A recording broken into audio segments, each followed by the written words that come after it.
నేను ఇప్పుడు ఈ మేలు ఎందుకు పెట్టుకున్నానంటే ప్రార్థన, నేను ఇదిగో చిన్న బిడ్డని బెడ్ బాస్తా తీసుకెళ్ళి హాస్పిటల్కి చెప్తే అది రక్త మడుగుల్లో ఉండి నాకు దేవుడు స్వస్థపరిచాడు.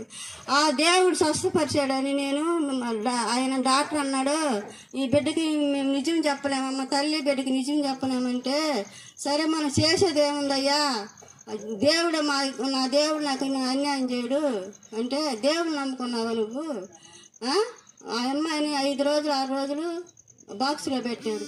బాక్స్లో పెట్టి మనం లోపల బానీలా నేను పోయి ఏడుస్తా, సార్ నేను పిల్లల్ని చూసుకుంటాను సార్, నాకు లేక పుట్టింది సార్ అని చెప్పి ఏడిసి బొత్తుకున్నా కానీ మమ్మల్ని లోపలికి పానిచ్చేవాడు కాదు.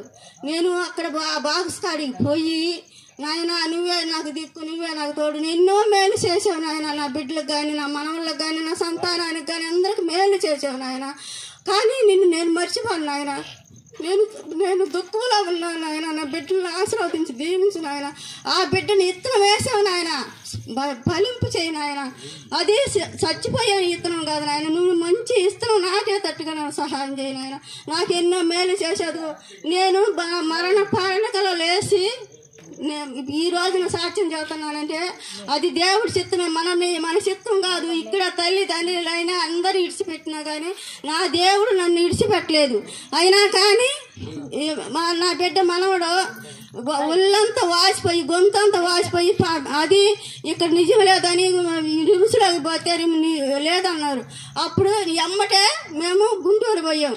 గుంటూరు పోతే అప్పుడే ఏం చేశారంటే, ఇక్కడ నిజం చెప్పలేమమ్మా, మీ ఇష్టం అని చెప్పి మా సంతకాలు పెట్టించుకున్నారు. సంతకాలు పెట్టించుకుంటే దేవుడు చెప్తున్నానయ్యా, మా దేవుడు లేదయ్యా అని మేము ఏడ్చాం. 3 రోజులే ఉన్నాం ఆడ. 3 రోజులు ఉన్నా కానీ మా సమాధానం ఇలా.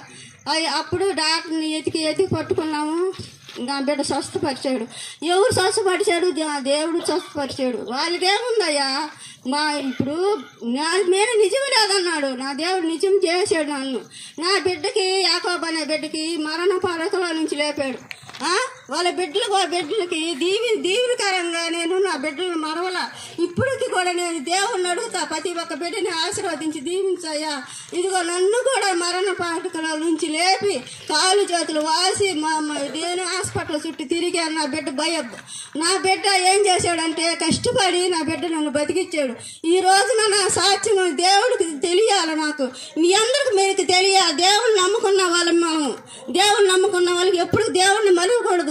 మన సృష్టికర్త దేవుడు. అయ్యా మేము ఎన్ని పాపాలు చేసినా సాయంకాలం నాయన నన్ను స్వస్థపరచు నాయన, బిడ్డలను స్వస్థపరుస్తు నాయన, వాళ్ళు చేసే పనుల్లో పాటల్లో నువ్వు తోడుగా నీడగా ఉండి నాయన, మేము ఎంత పాపాలు చేసినా కానీ నువ్వు క్షమించే దేవుడు తండ్రి. మేము దినదినము నేను దేవుడిని అడుగుతానే ఉంటా.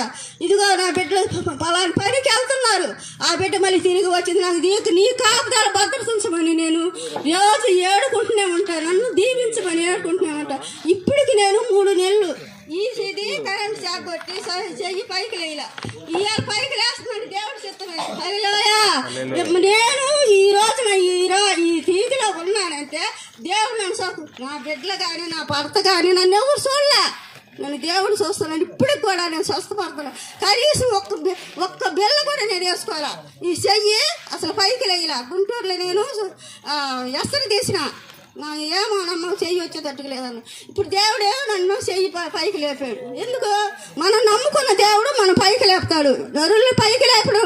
ఎవరు బిడ్డ కానీ తల్లి కానీ తండ్రి కానీ అందరూ చూసి పక్కకు పోయేవాళ్ళే కానీ నా తండ్రి పక్కకు బాడు. నువ్వున్నా నేను పండుకొని పడకలో నువ్వు లే, నీ బిడ్డకి ఏమవ్వదు నువ్వు లే అని నన్ను తట్టి చెప్పాడు. ఆ బిడ్డ రక్త కొలులో ఉన్నాడు, చిన్నపిల్ల, ఇప్పుడు ఆడపిల్ల. ఆ పిల్ల మైలు పాతుంటే నొప్పులు కొర్రాల. ఆ బిడ్డని స్వస్థం చేశాడు దేవుడు తండ్రి. ఆయన ఇదిగో మీ అందరికి నేను సమాధానం చెప్తున్నా, దేవుడిని నమ్ముకున్న వాళ్ళు మేము చెడిపోము, మనం స్వస్థం ఇస్తాడు దేవుడు. అందుకని మీకు అందరికీ నమస్కారం పెట్టి నేను ఇప్పుడు సెలవు తీసుకున్నాను.